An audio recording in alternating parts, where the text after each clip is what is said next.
one of the most famous of the Machal volunteers, from out of the land of Israel who came to help in the war effort in 1947, 1948, and the only graduate of West Point, the most senior of the Machal volunteers, was a Colonel David Mickey Marcus.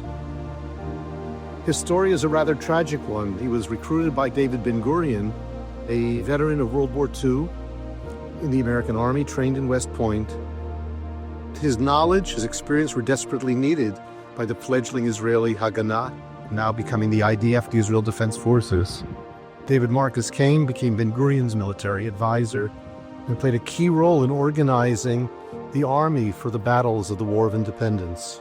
We're standing along what is known as the Burma Road, a dirt road that played a key role in relieving the siege of Jerusalem during the War of Independence, a road in which Colonel David Marcus fought and directed his troops, and which he met his tragic death on June 11th of 1948.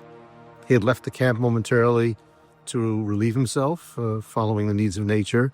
In the meantime, a new sentry came on. Mickey Marcus didn't know the Hebrew, couldn't pronounce the password properly, evidently.